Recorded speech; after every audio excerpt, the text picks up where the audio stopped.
আসসালামু আলাইকুম। আজকে আমি আপনাদের সফট এবং পারফেক্ট পরোটা কীভাবে তৈরি করতে হয় সেটাই তৈরি করে দেখাবো। এই পরোটা নিয়ে অনেকেরই কমপ্লেন থাকে যে পরোটা শক্ত হয়ে যায় আর ঠান্ডা হয়ে গেলে রাবারের মতো হয়ে যায়। আজকে আমি আপনাদের যেভাবে দেখাবো এভাবে যদি আপনারা তৈরি করেন তাহলে আপনারাও একদম সফট এবং পারফেক্ট পরোটা তৈরি করতে পারবেন। চলুন তাহলে আমরা এখন দেখে নিই কীভাবে পরোটা তৈরি করতে হয়। একটা বাটিতে আমি আটা নিয়ে নিয়েছি। আপনারা চাইলে ময়দার পরিবর্তে আটাও ব্যবহার করতে পারবেন। আপনাদের অনেকেরই ধারণা যে আটা দিয়ে পরোটা পারফেক্ট হয় না, কিন্তু এটা কিন্তু ভুল। আটা দিয়ে পরোটা পারফেক্ট এবং সফট পরোটাও তৈরি করা যায়। এর মধ্যে আমি দিয়ে দিচ্ছি পরিমাণ মতো লবণ। আটা এবং লবণটাকে আমি একটু মিশিয়ে নিচ্ছি। এর মধ্যে আমি দিয়ে দিচ্ছি 1.5 টেবিল চামচ রান্নার তেল। তেলটাকে এখন খুব ভালোভাবে আটার সঙ্গে মিশিয়ে নিতে হবে। এর মধ্যে এখন অল্প অল্প পানি অ্যাড করে একটি ডো তৈরি করে নিতে হবে। ডোটা কিন্তু খুব বেশি নরমও হবে না, আবার একদম শক্তও হবে না। ডোটা কিন্তু ঠান্ডা পানি দিয়ে তৈরি করে নিতে হবে।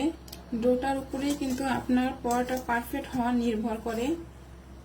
আর পানিটা আপনি একবারে অ্যাড করবেন না, অল্প অল্প করে পানিটা দিবেন, কারণ একবারে অ্যাড করলে তাহলে দেখা গেল ডোটা আপনি পারফেক্টভাবে তৈরি করতে পারবেন না।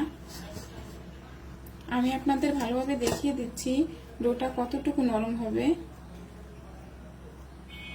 এখন ডোটার উপরে এরকম করে হালকা করে একটু তেল মাখিয়ে ডোটা 10 থেকে 15 মিনিট ঢেকে রেখে দিতে হবে। 15 মিনিট পর আমি ঢাকনাটাকে খুলে নিয়েছি। ডোটাকে এতক্ষণ রেখে দেওয়ার পর ডোটা কিন্তু আরো অনেক সফট হয়ে এসেছে। এখন ডোটাকে আবার একটু মথে নিচ্ছি। ডোটাকে এখন লম্বা করে একটু নিয়ে এখন কয়েকটা ভাগে একটু ভাগ করে নেব।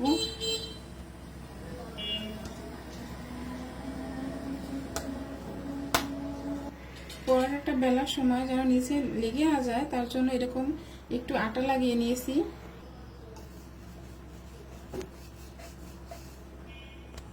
পরোটাটার উপরে এরকম একটু তেল লাগিয়ে নিতে হবে।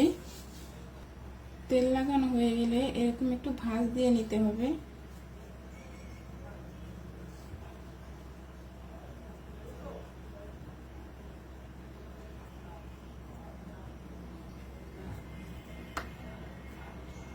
এখন একটা টুকটুকে এরকম করে আটা লাগিয়ে নিয়েছি যেন আমার রুটিটা বেলতে গেলে পরোটাটা না লেগে যায়।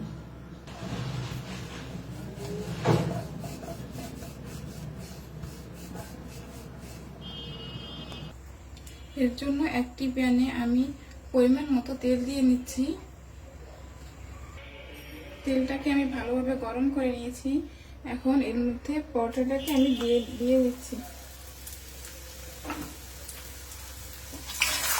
একটা কথা মনে রাখবেন, চুলাটা মিডিয়াম আঁচে রাখতে হবে, তাহলে পরোটাটা পারফেক্ট হবে।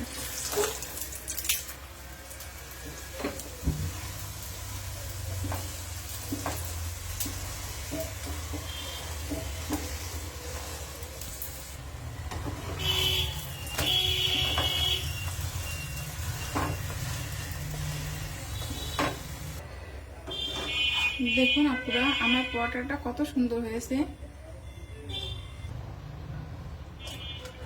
আমি একটা ডিম ভেজে নিচ্ছি। আপনি পরোটার সাথে ডিম ভেজে খেতে অনেক মজা হয়। দেখুন আপনারা আমার পরোটা কত পারফেক্ট হয়েছে। এই ডোটা যদি পারফেক্ট হয় তাহলে পরোটা কখনোই শক্ত হয়ে যাবে না।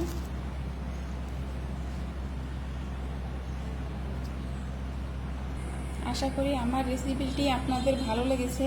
যদি ভালো লেগে থাকে তাহলে নতুন নতুন রেসিপি পেতে লাইক, কমেন্ট এবং শেয়ার করবেন। আসসালামু আলাইকুম আপুরা, আজকে এই পর্যন্তই। আল্লাহ হাফেজ।